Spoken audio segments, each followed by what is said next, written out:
Agora, em Retratos. Como estão as famílias do Rio Grande do Sul quase um ano depois das inundações? É difícil tu pensar que tu adquiriu várias coisas e quando vê tu perder, assim, piscar de olhos, o teu cantinho, assim, sumir. Tua vida, né? Na história recente do Brasil, nada desse tamanho aconteceu de tão grave, afetando tanta gente. Nessa hora tu não pensa em nada, tu pensa só em te salvar. E a força-tarefa montada pela ADRA. Voluntários se uniram para ajudar os gaúchos. A gente íamos de casa em casa. Muitas casas eu encontrei debaixo d'água. Em um cotidiano de tanta correria e desigualdade, a indiferença se tornou parte de nossas vidas. Vítimas de emergências ou aqueles em condições de vida precárias acabam muitas vezes ignorados. Mas que histórias podemos descobrir quando pessoas em necessidade encontram compaixão?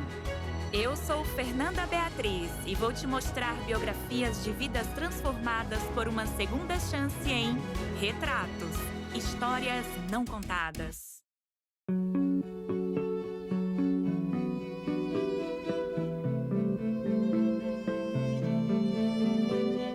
Visitando Porto Alegre hoje, a gente encontra um céu sem nuvens, um dia ensolarado, águas tranquilas. A gente nem consegue imaginar que isso aqui, um ano atrás, era um verdadeiro caos. Com o alto volume das chuvas, o Guaíba transbordou.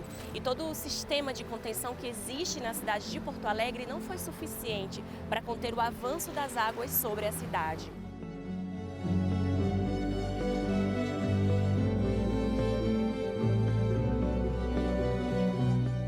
27 de abril de 2024, o dia que ficou marcado na história do Rio Grande do Sul.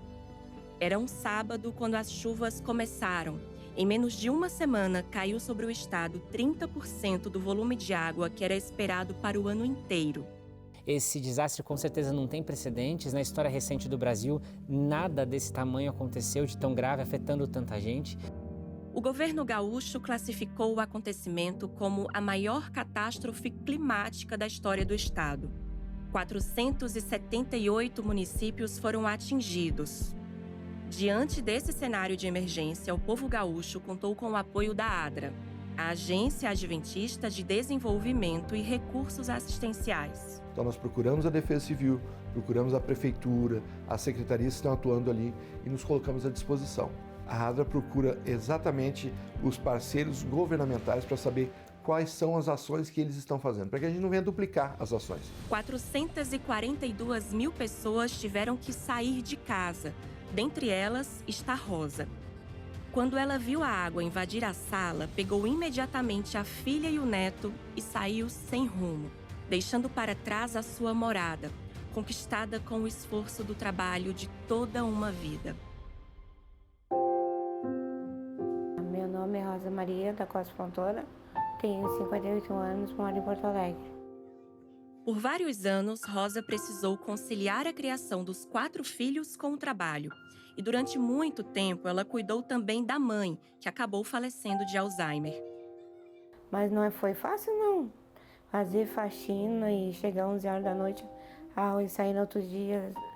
Assim que às vezes eu trabalhava em 2 casas. E pra ter o que eles comerem, né? Trabalhar de dia para comer de noite. Em 2004, Rosa realizou um grande sonho. Finalmente conseguiu a sua casa própria. A gente chorou, nós todos juntos. Até a mãe. Na época ela estava comigo. Aí fomos indo, aí os guris foram crescendo, foram casando, foram namorando. Hoje, Rosa mora com a filha caçula e um neto. Ela havia acabado de acordar quando viu a água invadindo o andar de baixo da sua casa. Eu, na realidade, eu não esperava que ia encher tão rápido. Daí eu me desesperei, né? Porque quando eu saí, a água estava na canela.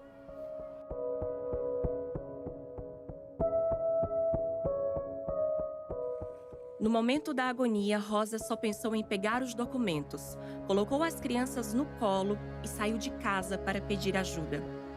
Aí botaram eles no barco e eu fui do lado. Tava cheio de crianças naqueles barcos, assim. Tava resgatando as crianças. Quando chegou lá na esquina lá, tirei ele dos barcos e a gente foi pra fila dos ônibus, que estavam levando para os abrigos. E o abrigo que a gente foi o da ESEF. Rosa e as crianças foram levadas para um dos 4 abrigos coordenados pela ADRA em parceria com a Prefeitura de Porto Alegre. Quando as águas desembocaram aqui na região de Porto Alegre e o nível do Guaíba começou a subir, nós fomos procurados pela gestão municipal de Porto Alegre com a necessidade de apoiarmos nos abrigos municipais, porque a gestão municipal já estava entendendo que muitas famílias ficariam desabrigadas.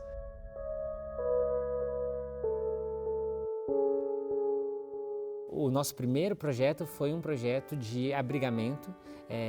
Estabelecemos junto com a prefeitura 4 abrigos na cidade de Porto Alegre. Aí ali a gente chegou a ter 7.000 pessoas abrigadas.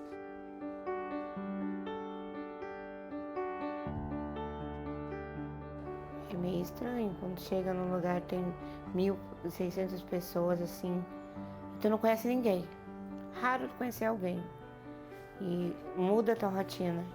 Pra tu dormir fora de casa, comer com várias pessoas, não ter horário para tomar banho. Foram 2 meses e meio no abrigo. Lá havia várias atividades e isso ajudou na adaptação, tanto de Rosa quanto das crianças. Eu fui sempre bem tratada, eu e as crianças. Principalmente eles que são pequenos. Eu também tive assistência, tanto médica, assistência social, conversei com ela, tive psicólogo. As crianças abrigadas receberam uma atenção especial. Uma parceria da ADRA com o UNICEF criou os Espaços Seguros, lugares voltados para atender os pequenos com diversas atividades. E aí esse serviço de proteção tem todo um olhar para prevenir e combater, por exemplo, violência e abuso contra essas crianças. São atividades educativas que acontecem ali. As crianças tinham cinema, tinham recreação, tinha escolinha para eles, eu largava eles de manhã, pegava às 11, depois de tarde tinha de novo, daí eles ficavam lá. E eu nesse meio tempo tinha um tempo para mim. No abrigo, Rosa fez amizades. O carinho que eu tive, às vezes falta na família, né? Tem pessoas que nunca me viram na vida, me dão até hoje o carinho, sabe? Para mim e para as crianças. Mas nesse tempo em que ficou no abrigo, uma coisa abalava o coração de Rosa. Era quando ela via as notícias sobre a situação do seu bairro. Aí depois tô vendo na TV que onde tu morava, o jeito que ficou, parecia um deserto. Sem luz, né? Tudo apagado. Parecia uma cidade abandonada. Uma coisa horrorosa, assim. Um fim do mundo. Horrível. Quando as águas baixaram, um dos filhos mais velhos de Rosa se prontificou para limpar a casa. Mas nenhum dos móveis que estavam no andar de baixo pôde ser reaproveitado. Ao chegarem em casa, Rosa e as crianças tomaram um susto. Eu abri a porta, entrei, as crianças também. Tudo vazio. Tudo. Não tinha nada aqui nessa parte, nada. É difícil. É difícil tu pensar que tu adquiriu várias coisas, né? E quando vê tu perder, assim, piscar de olhos. E o teu cantinho, assim, sumir. Pra vida, né?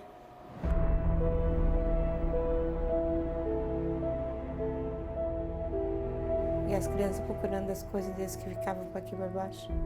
Os brinquedos, carrinho, a bola, a bicicleta, tudo. Aí eu disse, e agora, mãe? Ela dizia, agora, mãe? Eu digo, vamos vendo. A quantidade de brinquedos que havia no meio dos escombros chamou a atenção de Maria Lúcia. Ela se cadastrou como voluntária para ajudar as famílias da cidade de Novo Hamburgo, que também foi atingida pela inundação. A gente íamos de casa em casa. Muitas casas eu encontrei debaixo d'água. O que é que você pensou ali quando você viu os brinquedos? O primeiro momento que me veio na minha mente é porque quando eu fui criança, eu nunca teve brinquedos nenhum. Da mesma forma que eu me senti lá, a importância que ele fazia para mim, eu acredito que ele poderia fazer também para uma criança que tinha perdido tudo dentro de casa. Perdeu o seu quarto, perdeu a sua alegria de viver naquele momento. Nós conseguimos resgatar 50 brinquedos. A enchente destruiu tudo, gente. Então tinha a cabeça. Eu fui lá e costurei a cabecinha dele. Teve que tirar esse material de dentro. Então eu abri, como dá para ver esse aqui que eu ainda estou costurando. O que eu precisava era o material de fora, entendeu? Eu acredito que ele está saudável de novo para ser usado, porque todos foram lavados com muito amor e carinho. Então, quando eu via na rua crianças que já voltaram para casa, que eu olhava dentro da casa e não via nada, se eu tivesse a oportunidade de voltar lá no outro dia, eu já levava um brinquedo. Brinquedo que você reformou. Isso, distribuía. Depois de tanto empenho como voluntária, Maria Lúcia foi contratada pela ADRA. O trabalho dela passou a ser cadastrar as famílias para receberem um benefício em dinheiro. Que é um cartão que a gente dá para as famílias com crédito para que eles possam fazer compras das maiores necessidades que eles têm, dando a dignidade que ele precisa. É uma fruta para uma criança que ele precisa, é uma fralda, é alimento mesmo, é um leite que ele precisa. Ele tem a dignidade de poder ir ao supermercado, comprar aquilo que ele precisa no momento. Quando voltou para casa, Rosa recebeu um cartão com o valor de R$ 540. A ajuda supriu a necessidade mais urgente daquele momento. Comida, mistura, iogurte, bolacha para as crianças. Tudo para as crianças, né? Com esforço, Rosa está conseguindo remobiliar a sua casa. Ela conta com a colaboração de amigos e até de pessoas que ela nem conhece. Ainda há muito por fazer, como, por exemplo, pintar a casa para apagar as marcas deixadas pela água. Apagar somente das paredes, porque da memória, elas nunca serão apagadas. Aí eles fazem uma pergunta para mim que é difícil. Não vai voltar mais essa água? Eu digo, e agora? Eu digo que não, né? Nós não sabemos, né?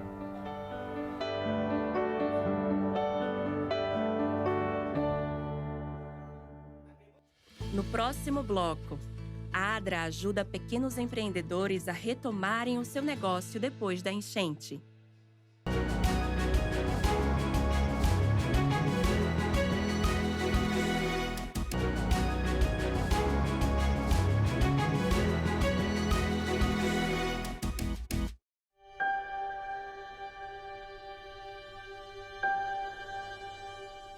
As inundações que atingiram o Rio Grande do Sul impactaram diretamente a vida de 2.400.000 pessoas. Logo nos primeiros momentos, a população gaúcha contou com o apoio da Carreta Solidária, uma unidade móvel humanitária mantida pela Agência Adventista de Desenvolvimento e Recursos Assistenciais, a ADRA. Nossa carreta fica em São Paulo, ela desceu para o Rio Grande do Sul nas primeiras horas da emergência lá. E ela foi dar aquele primeiro acolhimento para as pessoas. Foi dar um prato de comida, foi dali lavar a roupa daquelas pessoas que estavam precisando. A população recebeu muitas doações, mas apesar disso, poder contar com o serviço de lavagem de roupas tem um sentido especial. Se você fosse afetado numa enchente, numa inundação, você preferiria usar roupas que outra pessoa descartou ou você preferiria continuar usando as suas roupas que você gosta e que ficam bem em você? E isso tem a ver com a dignidade das pessoas, é ir um pouquinho além da simples necessidade para olhar a dignidade das famílias. A estimativa é que as máquinas da carreta lavaram 35 toneladas de roupas das pessoas atingidas.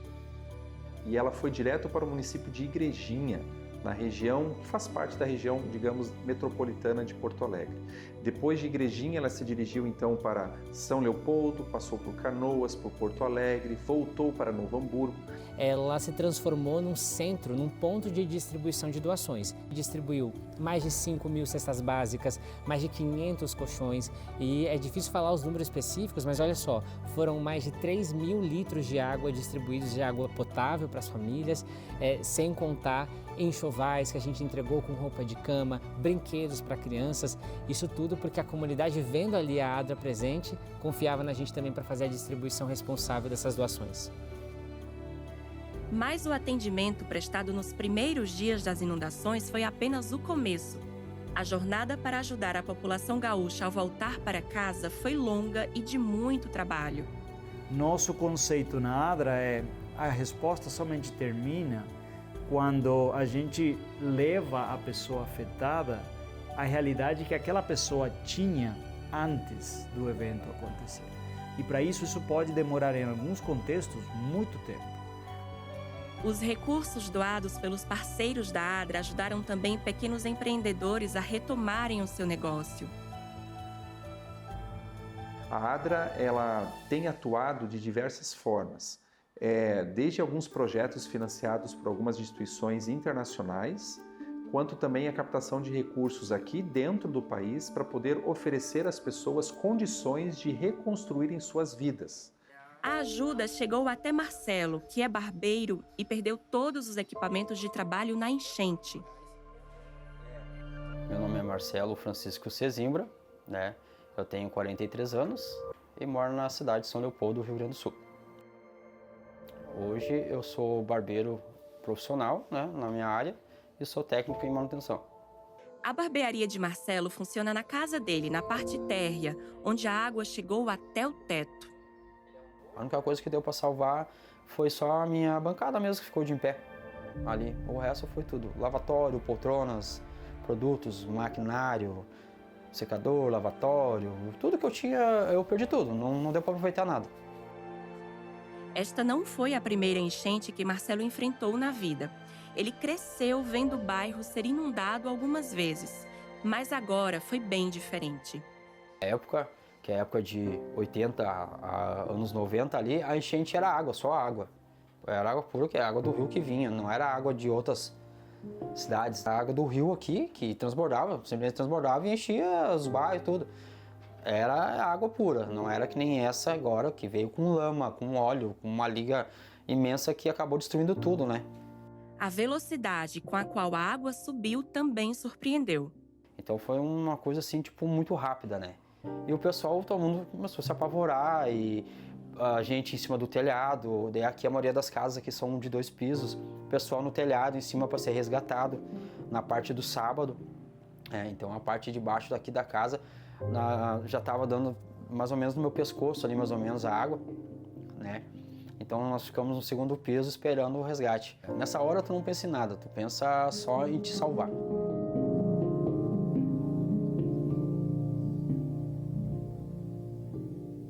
Meus filhos eu ergui no colo para não morrerem afogados, né?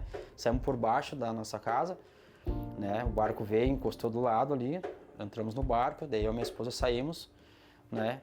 Resgatamos alguns vizinhos ali, até inclusive eu ajudei até a fazer alguns resgates, né? É uma coisa que, tipo assim, naquela hora, Fernanda, eu te digo pra ti assim, ó, não existia se tu tinha mais dinheiro que eu, se tu era pobre, se tu era mais rico, sabe? Foi uma coisa bem legal mesmo, realmente, sabe? O pessoal, assim, tipo, se conscientizou e ajudou, sabe? Meteram a cara, entraram na água, não queria saber se tinha doença, se tinha leptospirose ou de outros bichos, alguma coisa. O pessoal entrou na água, realmente entrou na água e veio e fez o salvamento de praticamente quase todas as pessoas do bairro.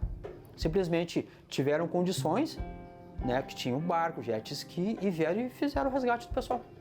Marcelo, a esposa e os filhos foram para a casa de um primo, onde ficaram por 33 dias. Mas nesses 33 dias, 20 dias depois da enchente, eu retornei à minha casa. A água na rua estava dando pela cintura ainda. Foi quando eu comecei a tentar limpar a minha casa. Marcelo levou mais de 10 dias para limpar a casa. Nesse recomeço, ele e outros empreendedores da região contaram com um reforço. Eu fui lá e fiz o cadastro na ADRA. E a ADRA sempre é bem específica, né? Ela pediu documento, foto, certidão de nascimento dos meus filhos, né? A foto do meu comércio ali, né? Ao longo do 2º semestre de 2024, a ADRA beneficiou milhares de pessoas. Por exemplo, nós entregamos no mês de julho 258 vouchers que proporcionavam às pessoas a fazer compras de móveis eletrodomésticos que elas mesmas entendiam que precisariam em lojas aqui da região.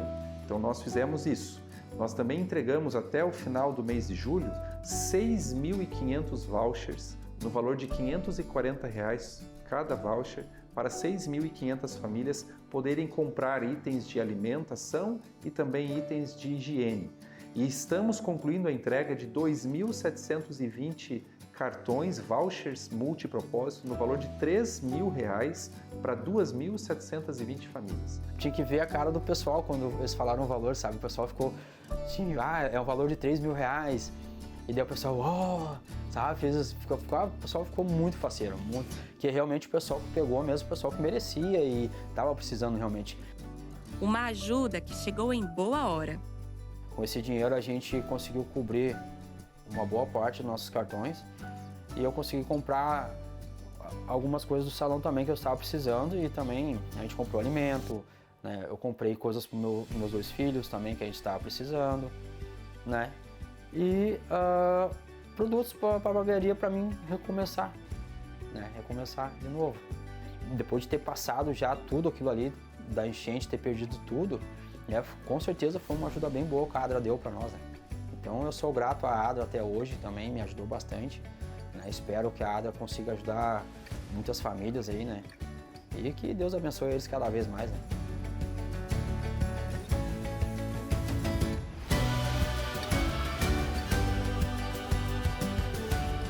Nós nos abraçamos, eu e minha esposa, a gente chorou, agradecendo a Deus por estar vivo, porque foi uma coisa uma coisa que a gente não imaginava, sabe? A gente não imaginava realmente.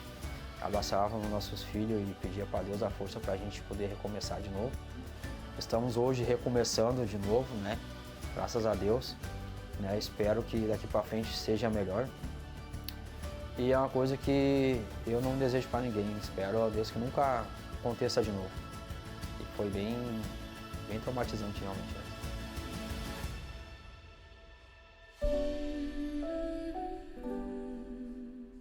Uma satisfação grande só de agradecer a Deus, né, de estar em casa, né, de poder estar aos poucos recomeçando, né, de estar com a família, de estar com eles, saber que eles estão bem hoje, né, que a gente está podendo recomeçar junto de novo, né, de saber de estar todos eles junto comigo, para mim, já é o maior presente de Deus para mim. A resposta a uma situação de emergência não termina quando o assunto deixa de ocupar os principais espaços na mídia. E da mesma forma, a resposta a uma emergência não começa quando um desastre acontece. Pelo contrário, é graças a um preparo constante que a Adra consegue agir rapidamente em momentos de necessidade. Nós temos nosso próprio monitoramento quando acontece alguma emergência, que a gente vê nas redes sociais, vê nos jornais que está acontecendo. O nosso escritório local já começa a atuar, verificando a gravidade, o número de pessoas. A gente costuma dizer que o trabalho mais importante numa emergência é o que acontece em tempo de paz, onde você se prepara, você treina voluntários, você tem contato constante com os seus doadores, não é? Hoje, por exemplo, no caso do Rio Grande do Sul, os doadores começaram a chamar a Adra para oferecer os recursos. Por quê? Porque já se construiu em tempo de paz toda uma relação e eles têm uma confiança muito grande no trabalho que a gente faz, não é? A ajuda humanitária que chega nos momentos difíceis é resultado de um esforço conjunto. Olha, nós temos que agradecer muito aos nossos voluntariados. Tá? Essas pessoas se dedicaram, passaram noites ali. Nós tínhamos a nossa carreta atuando 24 horas por dia e essas pessoas ali, passando necessidade no frio, mas estavam lá ajudando, porque eles queriam levar um pouquinho de justiça, de compaixão e de amor. Que esses são os slogans da Adra, né?